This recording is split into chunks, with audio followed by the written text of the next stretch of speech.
কই গেল আমার মেয়ে আছে সুন্দরী বিয়ে মানে হ্যাঁ সুন্দর বিয়ে নিয়ে আসে না আরে মেয়ে নাই বেহুলি আছে হ্যাঁ আছে আছে না এমনি নয় বেরেন আছে আরে ভুল ধরা অত সহজ নয় তাই ভাঙা কি জানেন আপনার যদি কেউ সুপাত্রের সন্ধান নিয়ে আসে আপনি কি করবেন আর তো বিয়ে দিতে হবে আমি সুপাত্রের সন্ধান দিয়ে আসছি এই মানে 400 টাকার শেষ লকিন্দর ও তাই নাকি দাদা মোটা খাইছে তুমি মেয়ে দেখি এসো মেয়ে দেখলাম পছন্দ হয়ে গেছে আমার সাথে আছে না 400 টাকা আপনার সাথে কথা বলতে অতি বড় দাদা তুমি বলেনি ও দাদা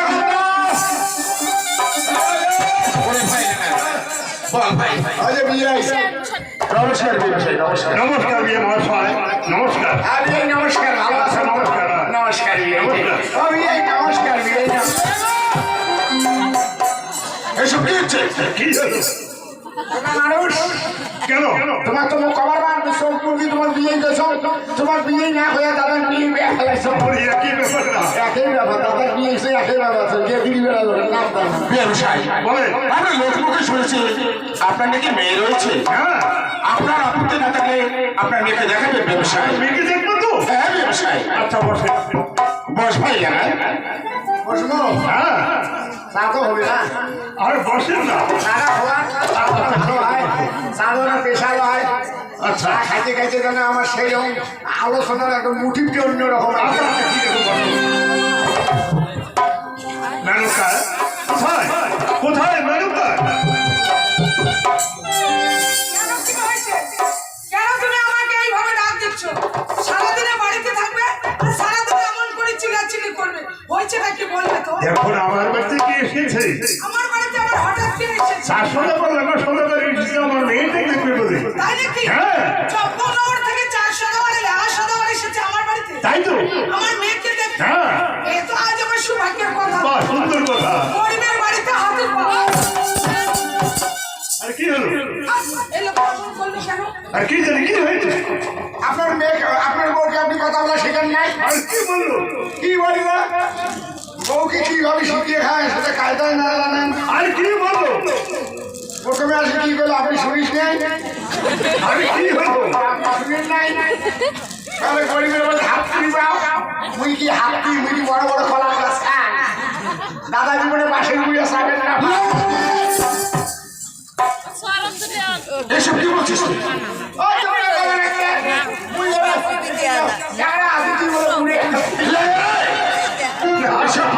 বলা যায় না ভাই তোমার কথাটা শুনতে ভুল হয়েছে বুঝতে ভুল হয়েছে না না তোমাকে হাতি বলি নাই কি বলেছে জানো আমরা গরিব তো গরিবের বাড়িতে কেউ কোনোদিন হাতে পুজো করে আসেনি আপনারা সদাগর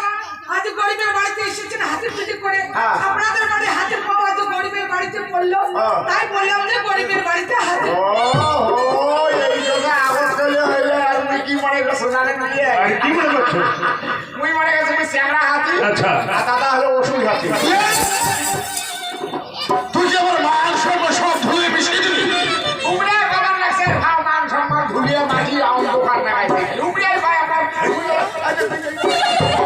করু করু মাংস রাইতে ভিজে গিয়ে মারেন সম্ভাষণ হবে তাই দাদা তাই তোমার বুড়ি হাতে বসে আমরা হাতি হইতে পারো এসব কথা বলা যায় না রে ভাই ঠিক আছে না বলবো তারটা বলো ইয়া সাহু না আর চা খাবেন তো আদম যদি দিয়ে সারি গেল তোমার সাথে আচ্ছা আচ্ছা বসো মেনুকা যাও তো 2 কাপ চা করে আনতে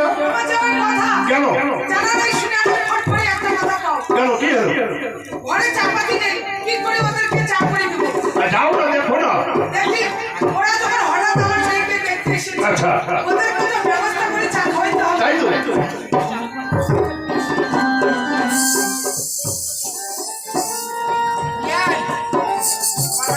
আমি খাবো না সারাই হয়ে গেছে তোমার ওহো তাই নাকি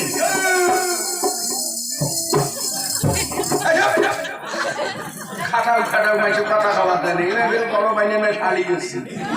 কাল যে কাল নাই ঘুরে ঘুরে টুকি টুকি না তাই ঘটনা কি এলে বাজনি আগতে তোমরা কইছেন নাকি বিয়ে নাই হতে আগতে সংবাদ দিচ্ছেন তা বিয়ে এমনি তোমার বাড়ি ছাপড়াতে কাছে চা খাইছে ও তাই নাকি খাইছে কি তোমার সাথে কি যে আত্মীয় হইলো ওই কবারই না আচ্ছা, আচ্ছা। সারাই হইয়া যাবো আচ্ছা। ছাপড়াতে চা খাইছো ক্লাস চা খান নাই আচ্ছা। কাপড় তো চা খান নাই বিয়ে তোমার ওই স্পেশাল ভাড়া চা খাইছো মেয়ে হাগুড়িয়ে বদলা চা খাইছো